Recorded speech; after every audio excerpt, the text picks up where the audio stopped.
किन्नर चुड़ैल। गोरखपुर नाम का एक गांव हुआ करता था। उस गांव में ज्यादा लोग नहीं रहते थे। उस गांव में एक गर्भवती विधवा औरत रहती थी। उस औरत का नाम कमला था। कमला अपने घर में अकेली रहती थी। उसके पति की सारी जायदाद उसके नाम हो गई थी, पर सभी गांव वाले उस औरत को मनहूस औरत समझा करते थे और सभी उससे नफरत किया करते थे। एक बार कमला राशन की दुकान पर खाने का सामान खरीदने जाती है। भैया जी, जरा 1 किलो दाल चावल देना। अरे हाय हाय हाय हाय हाय हाय! अरे मनहूस औरत, मेरी दुकान में अपशुगन करवाने आ गई क्या? हैं? चल जा यहाँ से। मैं कुछ नहीं देने वाला हूँ तुझे। भाग भाग यहाँ से, चल जा निकल।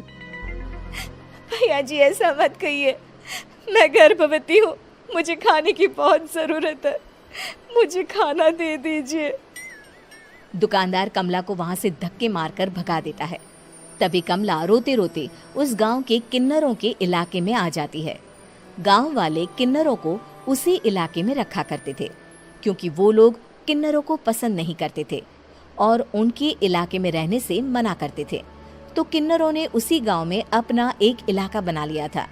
जब किन्नर लोग देखते हैं कि एक गर्भवती महिला रोते रोते उनके इलाके में आ गई है, तो सारे किन्नर कमला के पास जाकर उसका हाल पूछने लगते हैं। क्या हुआ बहन, तुम्हारी गर्भवती अवस्था में इतनी बुरी हालत कैसे? तुम रो क्यों रही हो?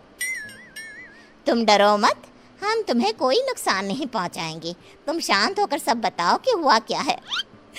मैं कमला हूँ। मैं गांव के दूसरे इलाके से आई हूँ। 2 महीने पहले ही मेरे पति की मौत हुई है। मुझे गांव के लोग मनहूस मानते हैं, क्योंकि मैं विधवा हूँ और गर्भवती भी।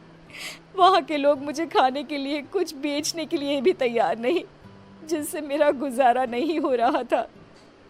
कोई बात नहीं कमला, हम तुम्हारा ख्याल रखेंगे। किन्नर लोग कमला को एक खाली घर में रहने के लिए जगह दे देते हैं और उसकी देखभाल भी करते हैं। कुछ ही महीने बाद कमला अपने बच्चे को जन्म देती है, पर अफसोस, कमला बच्चे को जन्म देते ही अपनी जान गंवा देती है। जब सब किन्नर बच्चे को देखते हैं तो बहुत खुश हो जाते हैं, क्योंकि वो बच्चा भी किन्नर ही था। कमला ने एक किन्नर बच्चे को जन्म दिया था। अब इस बच्चे की देखभाल कौन करेगा? हम तो इस बच्चे को गांव के दूसरे इलाके में भी नहीं भेज सकते। और तो क्या हुआ, इस बच्चे की माँ नहीं रही तो हम इसे पालेंगे। अब ये हमारे इलाके में रहेगा, हमारे साथ रहेगा। फिर वो किन्नर उस किन्नर बच्चे को गोद ले लेते हैं, उसका नामकरण कराते हैं। उस किन्नर बच्चे का नाम शक्ति रखा जाता है। देखते ही देखते शक्ति बड़ी होने लगती है। उसके रंग रूप बहुत सुंदर थे। वो बहुत सुंदर किन्नर दिखती है। एक दिन शक्ति एक किन्नर से पूछती है, माँ जी सुनिए ना, ये गांव के दूसरे इलाके में भी तो लोग रहते हैं, तो हम वहाँ क्यों नहीं जाते? हम उनसे अलग क्यों रहते हैं? शक्ति, क्योंकि वो लोग हमारे जैसे नहीं, वो लोग हमें पसंद नहीं करते, इसीलिए हम उनसे अलग रहते हैं। क्यों? वो हमें क्यों पसंद नहीं करते? मुझे एक बार उस इलाके में जाना है। मैं एक बार वहाँ जाकर घूम कर आऊं। शक्ति, खबरदार, जो तू उस इलाके में कभी भी गई तो अपनी जान नहीं गंवाना चाहती तो उस इलाके में कभी कदम भी नहीं रखेगी, समझी? इतना कहकर वो किन्नर वहां से चली जाती है। शक्ति उस किन्नर की बात सुनकर बहुत रोती है। माँ जी, ऐसा कैसे कह सकती हैं? उन्होंने इतनी सी बात के लिए मुझे इतना डांटा। अब तो मैं उस इलाके में जरूर जाऊंगी। फिर एक दिन शक्ति गांव के दूसरे इलाके में चुपके से जाती है। ये लोग तो हमारे जैसे ही इंसान हैं, तो ये हमसे नफरत क्यों करते हैं? जब शक्ति उस इलाके में पहुंचती है तो गांव के सारे आदमी उसके रूप से मोहित हो जाते हैं। वो लोग ये अंदाजा नहीं लगा पाते कि वो किन्नर है। शक्ति की सुंदरता देखकर सारे गांव वाले उसकी तारीफ करने लगते हैं। तभी गांव का चक्कर लगाने गांव के जमींदार का बेटा हर्ष वहां पहुंचता है। हर्ष भी दिखने में बहुत सुंदर होता है। जब हर्ष ने शक्ति को देखा तो वो भी उससे मोहित हो गया, और जब शक्ति की नजर हर्ष पर पड़ी तो वो हर्ष को देखकर मोहित हो गई। आपको पहले कभी इस गांव में देखा नहीं। इस गांव में आप नए हैं क्या? जी नहीं, वो मैं बस।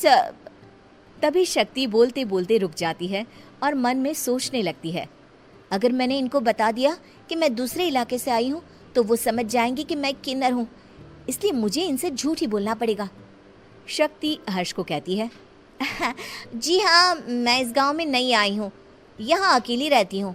वैसे आप कौन है? आप भी इसी गांव में रहते हैं?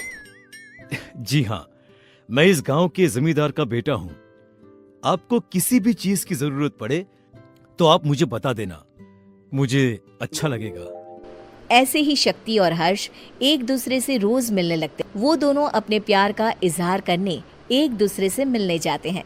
तभी शक्ति का पीछा करते करते एक किन्नर वहां आ जाती है। शक्ति, शक्ति, मैं तुमसे बहुत प्यार करता हूँ। मैं तुमसे शादी करना चाहता हूँ। क्या तुम मुझसे शादी करोगी?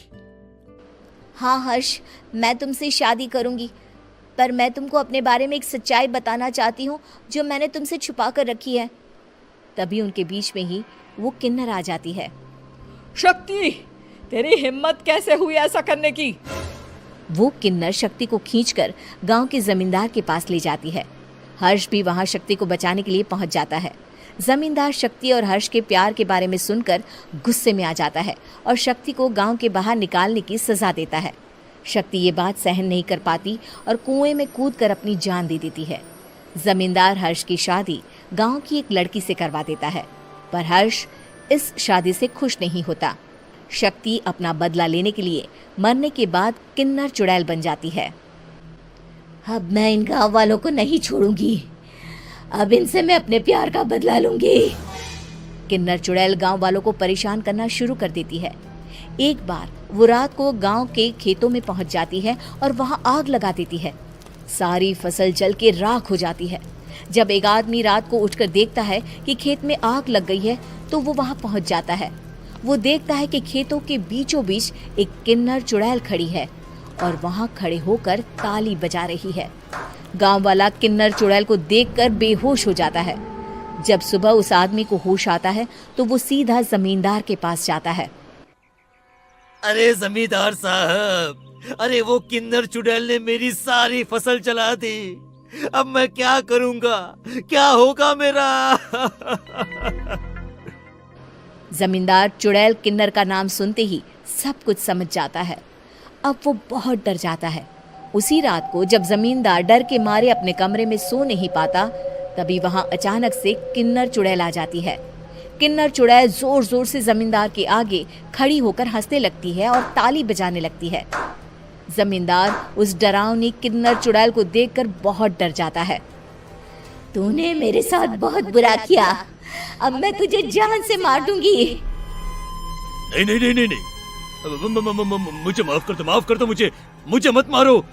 मैं कभी ऐसा दोबारा नहीं करूंगा। अब तुम जो बोलोगी वही मैं करूंगा।